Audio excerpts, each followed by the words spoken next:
Assalamualaikum warahmatullahi wabarakatuh. Perkenalkan, nama saya Mutia Adela, mahasiswa mata kuliah Rekayasa Nilai dengan NIM 21010 1181200022 dari kelas C akan mempresentasikan hasil rangkuman Value Engineering pada perbaikan Jalan Robert. Dengan topik bahasan, ada gambaran umum, latar belakang, deskripsi proyek, analisis value engineering, spekulasi, evaluasi, dan rekomendasi. Topik bahasan yang pertama, gambaran umum. Laporan value engineering ini merupakan laporan penelitian yang dilakukan untuk Minnesota Department Transportation, sejenis Departemen Perhubungan, dan difasilitasi oleh HDR Engineering. Subjek studi value engineering ini adalah perbaikan Jalan Robert. Topik bahasan yang kedua, latar belakang. Latar belakang proyek. Dengan kondisi existing antara Jalan Mendota dan Butler Avenue di antaranya, kondisi existing saat ini adalah Jalan Robert yang memiliki 5 lajur tidak terbagi tanpa area parkir di Jalan Mendota dan Butler Avenue, sedangkan untuk Butler Avenue menuju Jalan Annapolis berkonfigurasi 3 lajur tak terbagi dengan tambahan area parkir di samping kanan kirinya. Waktu pelaksanaan, yaitu pada 10 sampai 13 September 2013 saat proyek dalam fase 60% desain. Pada proyek ini terdapat beberapa tim value engineering, diantaranya desainer, pengaturan lalu lintas, analisis konstruksi, pimpinan tim value engineering, dan ahli geometrik. Topik bahasan yang ketiga, deskripsi proyek. Bahasan dan pengendalian proyek. Terdapat 8 bahasan dan pengendalian proyek, diantaranya 80 kaki ROW, proyek harus selesai pada April 2014, mempertahankan 2 jalur dalam satu arah di Jalan Robert selama masa konstruksi, dan mencari jalan alternatif.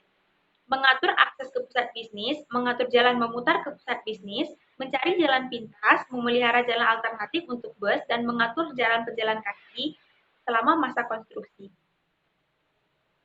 Observasi investigasi. Pengemudi yang berbelok sembarangan, trotoar yang rusak, perkerasan yang retak karena panel beton, kegagalan atau keletihan perkerasan, terlalu banyak jalan masuk untuk bisnis, transit atau aktivitas pejalan kaki yang mengganggu, dan ujung utara berbeda dengan proyek lainnya yaitu perumahan serta beberapa proyek bisnis. Selanjutnya, observasi investigasinya ada pengadaan fasilitas trotoar untuk penyandang disabilitas, jalan akses yang berujung ke beberapa jalan buntu, serta kontraktor yang akan menggali atau menimbun parit untuk saluran air. Kemudian terdapat konstruksi total pada perkiraan biaya proyek di mana roadway dan streetscape menduduki posisi pertama dan kedua dengan subtotal 4,09 juta dolar pada persentase 24,9 untuk roadway dan 4,06 juta dolar dan dengan persentase 24,6% dari persentase total untuk streetscape dengan total biaya konstruksi 16,47 juta dolar. Selanjutnya jadwal proyek. Proyek ini akan dijadwalkan diiklankan pada bulan Januari 2014 dengan pembukaan lelang pada bulan April 2014. Masa konstruksi yang diharapkan adalah Juni 2014 dan selesai pada 2017, maka durasi untuk proyek ini adalah 3,5 tahun. Topik bahasan yang keempat, analisis value engineering proyek.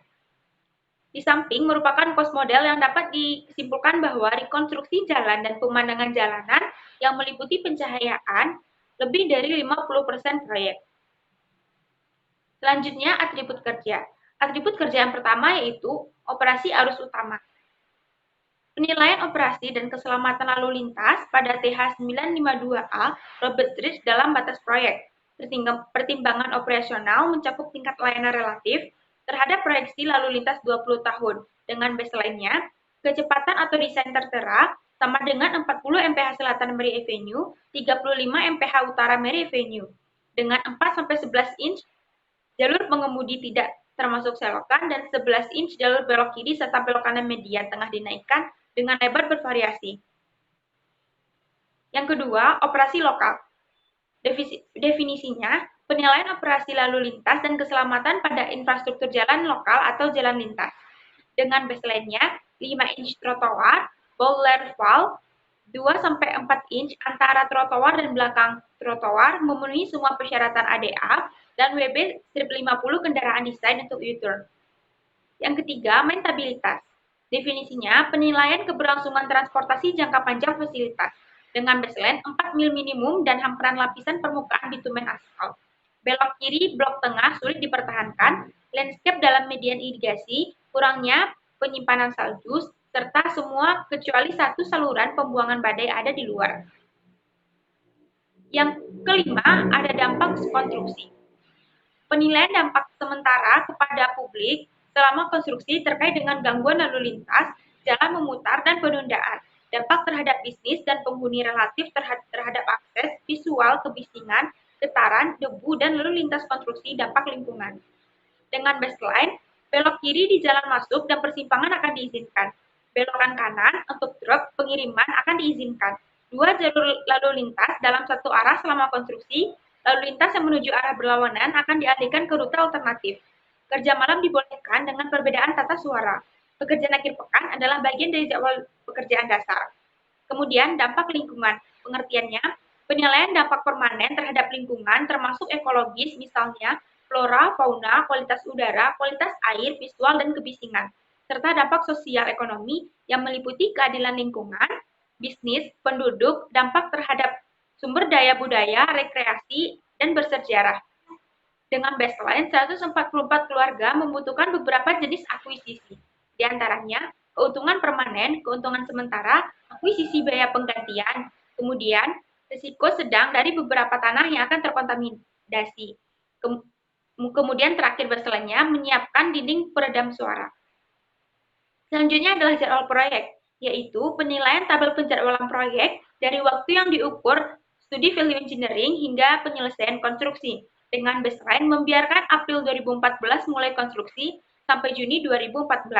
Durasi konstruksi 3,5 tahun pada 2014, bangun perbaikan bahan di luar Jalan Robert, kemudian 2015 bangun Jalan Robert dari Battle ke Wentworth, 2016 bangun Jalan Robert dari Wentworth ke Mendota Road, kemudian 2017 pembersihan akhir, item daftar punch, kemudian sisa landscape.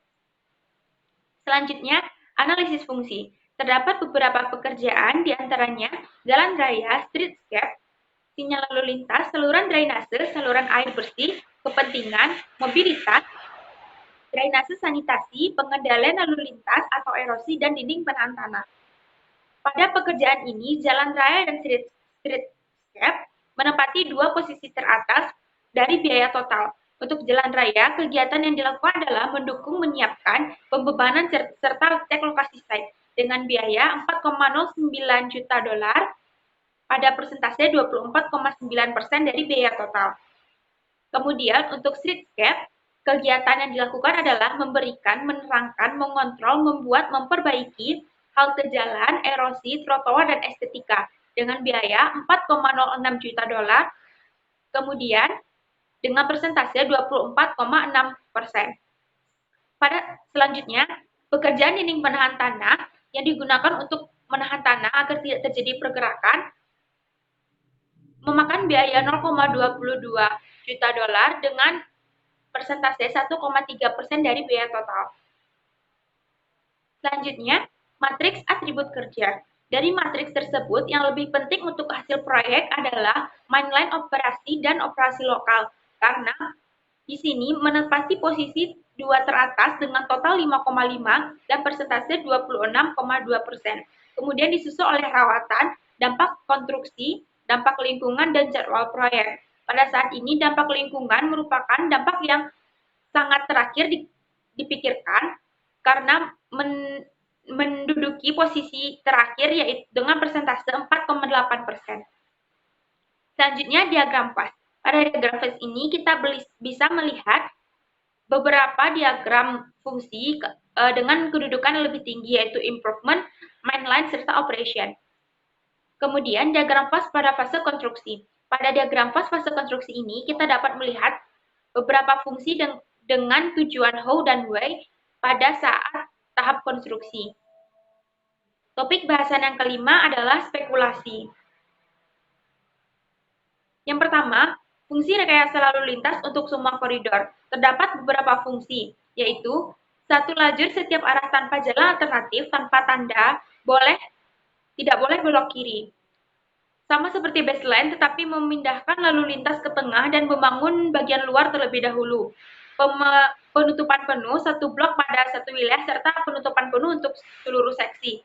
Pindahkan lalu lintas dua lajur setiap arah keluar dan bangun badan jalan terlebih dahulu. Kemudian terdapat beberapa fungsi untuk rekayasa lalu lintas untuk semua koridor dengan beberapa indikator-indikator lainnya, termasuk gunakan bundaran sementara daripada memakai sinyal sementara.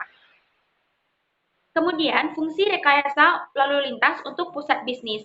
Dengan fungsinya yaitu mempertahankan dua jalur dalam satu arah tanpa belok kiri dan biarkan portal untuk akses ke pusat bisnis.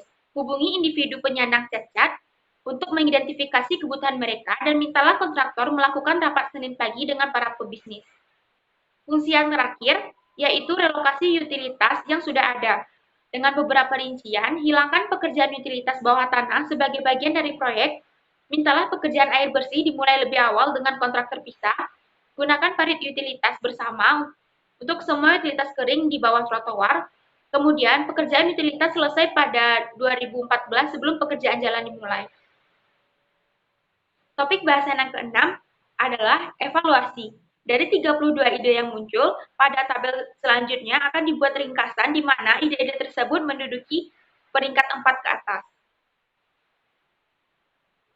Yang pertama, untuk fungsi pemeliharaan lalu lintas untuk seluruh koridor, terdapat nomor 7, 9, 13, dan 14, yaitu menghilangkan penghalang sementara, memungkinkan penawaran A plus B untuk mempersingkat durasi proyek, gunakan ATC untuk pekerjaan rekayasa lalu lintas, berikan rencana tahap konstruksi kepada kontraktor sebelum penawaran, dan gunakan best value proses penawaran. Untuk pemeliharaan lalu lintas untuk bisnis, kontraktor memulai rapat Senin pagi dengan para pebisnis. Untuk relokasi utilitas, pekerjaan air bersih dimulai awal, kontrak terpisah sebelum kontrak. Pekerjaan utilitas selesai terlebih dahulu sebelum pekerjaan jalan dimulai. Kemudian untuk peningkatan kapasitas pembangunan, deskripsinya adalah melakukan pekerjaan pratawaran untuk membahas proyek dengan owner. Topik bahasan yang ketujuh, rekomendasi. Terdapat beberapa rekomendasi, yaitu rekomendasi nomor 1, 2, 3A, 3B, dan nomor 4. Pada rekomendasi nomor 1 yaitu gunakan tong lalu lintas, penghematannya 0,2 juta dolar dengan estimasi waktu hasil value engineering-nya 1-2 minggu, persentase 8%. Untuk rekomendasi 2, rapat mingguan kontraktor atau pebisnis dengan persentase 8%. Kemudian untuk 3A, pertama kali adalah relokasi utilitas. Dengan estimasi penghematan waktu, hasil value engineering adalah 6 bulan, persentase 11%. Pada 3B, mitigasi risiko kontrak utilitas yang terpisah dengan estimasi penghematan 9%. Dan yang terakhir, kontrak inovatif. Mendapatkan estimasi waktu penghematan hasil value engineering 6 bulan dengan persentase 11%. Yang pertama, rekomendasi value engineering menggunakan tong lalu lintas. Konsep dasar atau aslinya, penghalang beton pracetak akan ditempatkan di sepanjang zona kerja dalam setiap bulan dan setiap tahap untuk memisahkan pekerja dari lalu lintas. Rekomendasinya, ganti barel beton dengan barel lalu lintas. Keuntungannya dapat mengurangi biaya, mengurangi durasi konstruksi, dan mudah untuk mereka lalu lintas. Namun, terdapat kekurangan yaitu tidak ada pembatas fisik antara pekerja dengan jalur lalu lintas kendaraan. Dengan estimasi penghematan yang didapat adalah 0,2 juta dolar. Kemudian, rekomendasi value engineering nomor 2 yaitu rapat mingguan kontraktor atau pebisnis.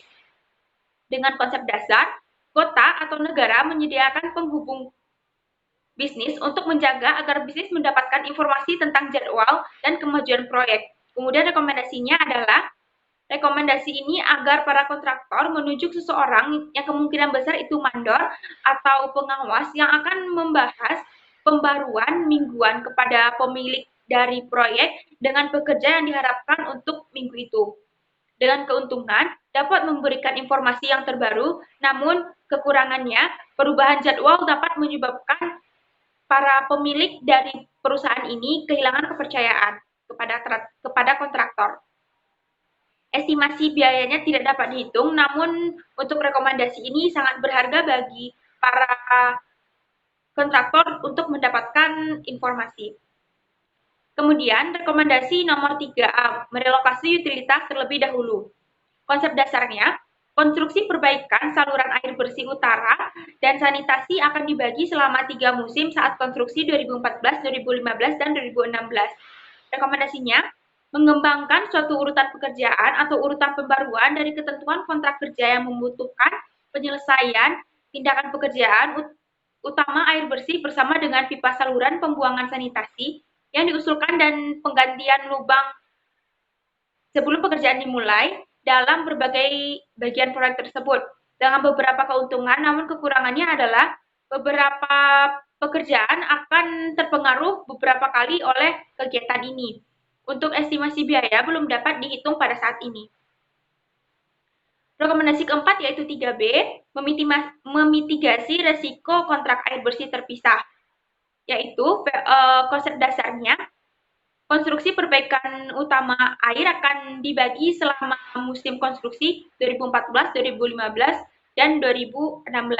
Rekomendasinya kembangkan, iklankan, dan biarkan proyek konstruksi terpisah khusus untuk pemasangan saluran air bersih yang terkait dengan proyek perbaikan Jalan Robert. Dengan beberapa keuntungan, salah satunya instalasi utama air bersih tidak mempengaruhi pemantasan proyek secara keseluruhan dan kekurangannya adalah ada 2 kontrak yang harus dikelola. Estimasi biaya pada saat ini belum dapat dihitung. Rekomendasi yang terakhir yaitu kontrak inovatif. Dengan konsep dasar atau asli, proyek ini akan diiklankan menggunakan metode kontrak desain, lelang, dan bangun. Rekomendasinya, untuk menerima best value pada proyek, gabungkan metode-metode kontrak inovatif dalam kontrak desain, lelang, dan bangun untuk mengurangi durasi keseluruhan proyek. Keuntungannya, metode kontraknya yang lebih inovatif dan pertemuan pra penawaran. Kekurangannya, bukan sebuah rapat yang harus dihadiri, maka tidak semua kontraktor akan hadir pada saat rapat ini. Ringkasan biaya saat ini belum dapat dihitung. Baik, sekianlah hasil presentasi dari ringkasan value engineering pada perbaikan Jalan Robert. Saya Mutia Adela, mengucapkan terima kasih atas segala perhatian dan mohon maaf atas segala kekurangan. Saya akhiri dengan wabillahi taufik wal hidayah. Wassalamualaikum warahmatullahi wabarakatuh.